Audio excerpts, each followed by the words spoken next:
کل جو آپ نے ایک جواب دیا تھا اس کے حوالے سے، کل ایک سوال کے جو آپ نے جواب دیا تھا اس کو ایکسپلین کر دیں. آپ نے رمضان کے حوالے سے فرمایا تھا کہ اگر پوری کمیونٹی کا کوئی مسئلہ درپیش ہو تو وہ آپس کی رضامندی سے پورا رمضان کا مہینہ شفٹ کر سکتے ہیں. اس کے لیے آپ نے قرآن کا حوالہ بھی دیا تھا. میں کوئی عالم نہیں ہوں، مگر جہاں تک یاد ہے اس آیت میں لکھا ہے کہ تم میں سے اگر کوئی بیمار ہو یا سفر میں ہو تو گنتی کے چند دن بعد میں پورے کر لیں. زور گنتی پر ہے نہ کہ پورے رمضان پر. وضاحت فرما. یہ سوال مجھ سے جو کیا گیا تھا اس کا میں نے جواب دیا تھا. وہ سوال یہ تھا کہ بعض ایسے علاقے ہیں جن میں لوگوں کے لیے روزے کا تحمل ناممکن ہو جاتا ہے، یعنی اتنا لمبا ہو جاتا ہے کہ لوگوں کے لیے اس کا تحمل ممکن نہیں رہتا. ایسی صورت بارہا پیدا ہو جاتی ہے. آپ دیکھیے ہمارے ہاں پچھلے سال رمضان میں کراچی میں 13 سے زیادہ لوگ ایک ہی دن میں رخصت ہو گئے تھے دنیا سے. روزہ رکھا ہوا تھا انہوں نے، گرمی بہت شدید بڑھ گئی، غیر معمولی. اچھا، یہ جو موسم کی تبدیلیاں ہوتی ہیں یہ بھی اصل میں ہر علاقے پر اس کے لحاظ سے اثر انداز ہوتی ہیں. یعنی ہم جن ملکوں میں رہتے ہیں اس میں ہو سکتا ہے ہم زیادہ گرمی برداشت کر لیں. بعض دوسری جگہوں پر اگر موسمی تغیرات آ گئے ہیں اور لوگ اس کے عادی نہ ہوں تو وہ اس طرح برداشت نہیں کر پاتے. تو اللہ تعالیٰ نے یہ دو چیزوں کو اٹھایا ہے. قرآن کا طریقہ یہ ہے کہ وہ جب بھی کوئی حکم بیان کرتا ہے تو وہ کبھی اس کو جنرلائز کر کے نہیں بیان کرتا، بلکہ کوئی ایک مثالی چیز اٹھا لیتا ہے. میں اس کو آپ کو سمجھانے کے لیے بتاتا ہوں.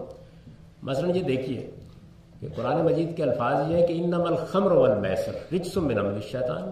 شراب کے بارے میں کہا ہے کہ یہ ایک گندا شیطانی کام ہے، اس سے اپنے آپ کو بچاؤ، یہ تمہاری عقل کو معطل کر دے گا.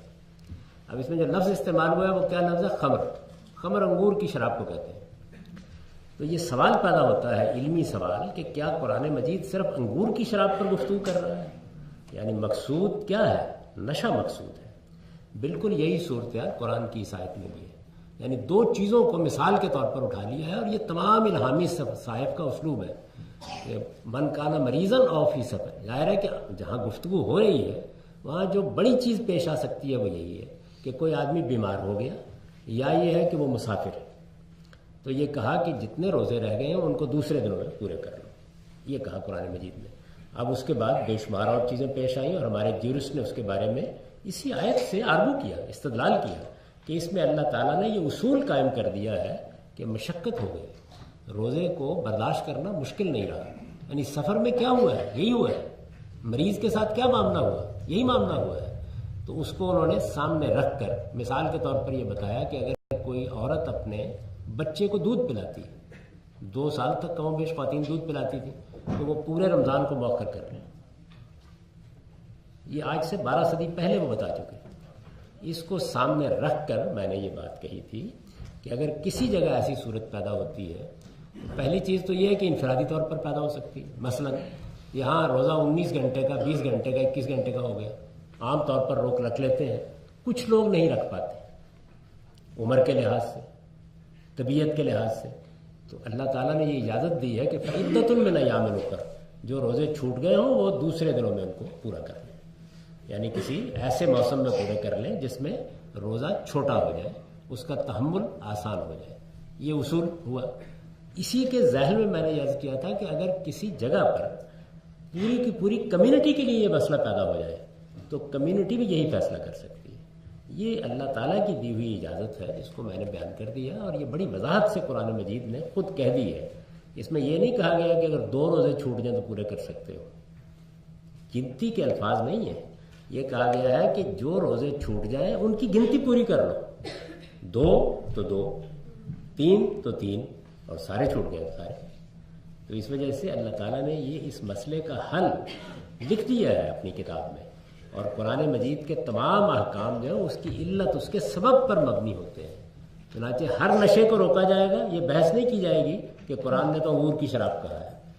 اسی طرح ہر مشقت میں رعایت دی جائے گی، یہ نہیں کہا جائے گا کہ قرآن نے تو مریض اور مسافر کا لفظ استعمال کیا.